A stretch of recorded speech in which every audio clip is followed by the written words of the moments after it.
Darkness fell over the clouds like a curtain of death. Inside, Delta Airlines, Flight 697, bound for Denver from Atlanta, a creeping sense of dread filled the cabin. The lights flickered. The engines groaned louder than normal. A child cried uncontrollably, his mother too frightened to soothe him.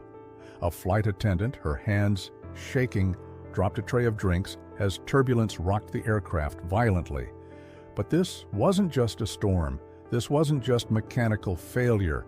Something or someone was making sure this plane wouldn't land. In row 14, a man clutched a small duffel bag. His breathing was rapid, unnatural, as though fighting a panic attack. But this wasn't fear, it was anticipation. 9 minutes before impact, he stood up. Ignoring all warnings, he walked calmly toward the cockpit, eyes glassy, as if possessed. The pilot screamed into the radio, "We have a situation. He's trying to break in." And then, silence. What happened in those final 9 minutes was so horrifying that even the black box could only whisper part of the truth. The FBI, aviation experts, and psychological profilers spent years trying to piece it together. But what they uncovered chilled even the most seasoned investigators to the bone. This wasn't a simple crash. This was a premeditated act, hidden beneath layers of secrets, lies, and a criminal plot so intricate it almost worked. Delta Flight 697 took off from Hartsfield-Jackson Atlanta International Airport on a crisp October morning in 2018. The flight had 142 passengers and 6 crew members on board. The manifest listed everyone as ordinary citizens, students, tourists, a retired couple on their way to visit their grandchildren in Colorado. At the helm was Captain Richard Meeks, 47, a decorated pilot with over 20 years of experience. His co-pilot, Rebecca Thorne, 34, had flown through more storms than she could count. Together, they had over 10,000 flight hours between them. Both were regarded as cautious, by-the-book aviators. From the ground, everything seemed normal.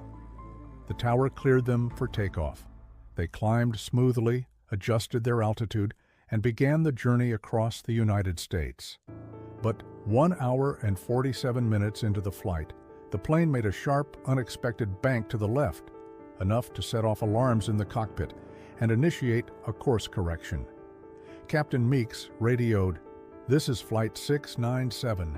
We're experiencing some minor system inconsistencies. We're stabilizing."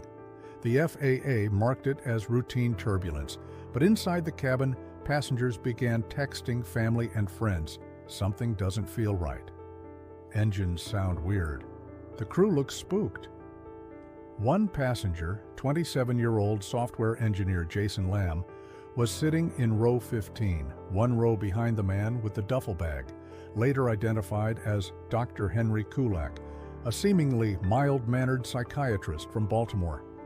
Jason would later tell authorities from the hospital bed he wasn't scared. He was excited. He kept tapping his fingers in this rhythmic pattern, like he was counting down. Dr. Henry Kulak boarded the flight under an alias, Harry Cublin.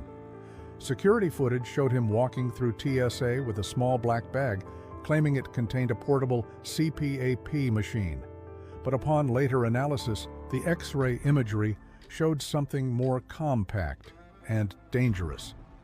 After the crash, forensic analysis found a hidden compartment in that duffel bag containing a plastic syringe, a pressure-triggered explosive mechanism. A small, modified neurotoxin vial, believed to be a synthesized version of carfentanil.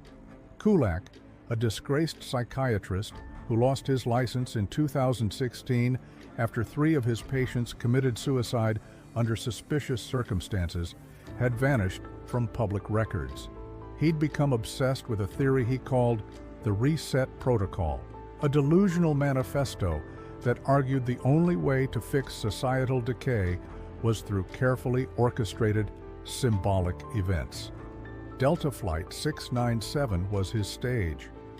Investigators believe Kulak planned to release the neurotoxin into the plane's circulation system.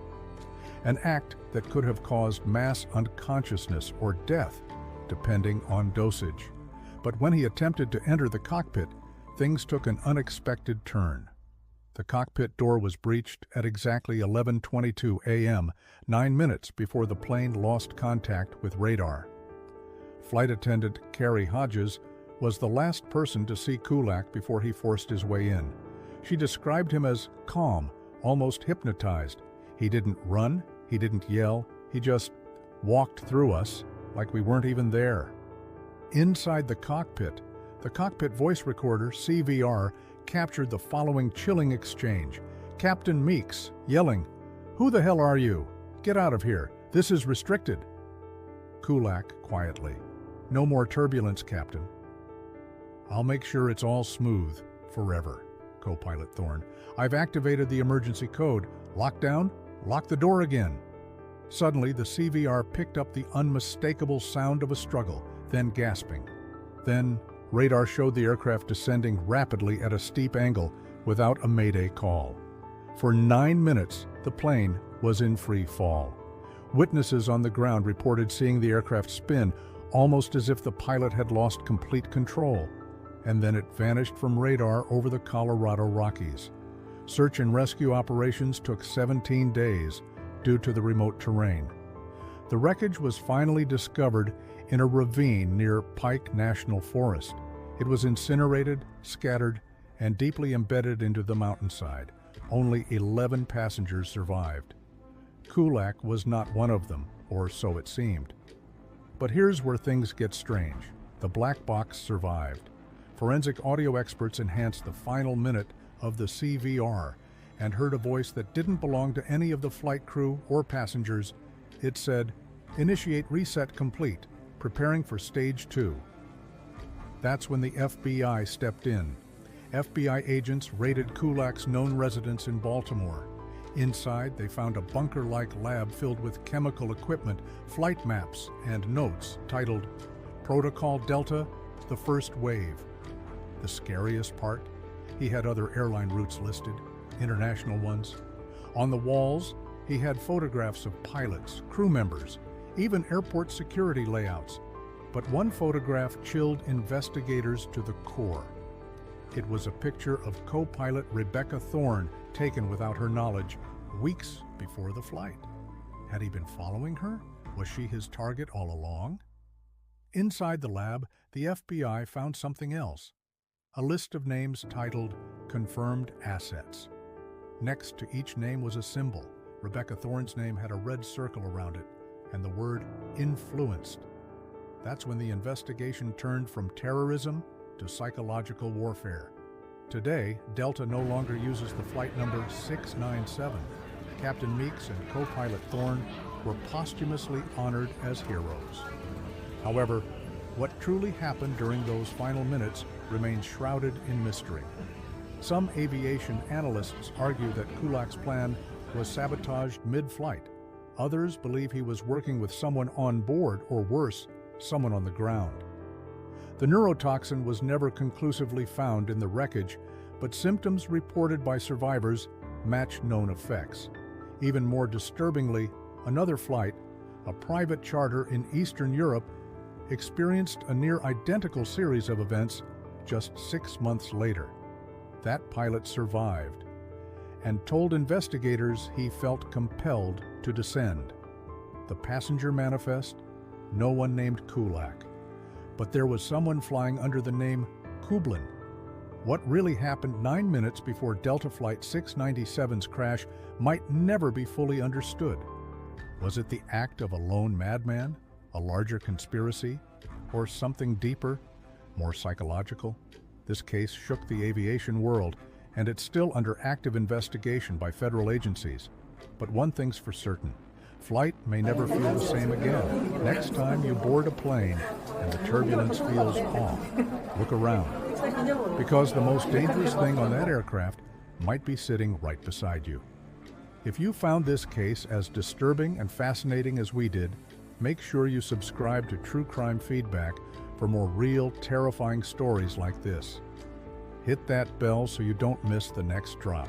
We dive deep into the stories others are too afraid to touch.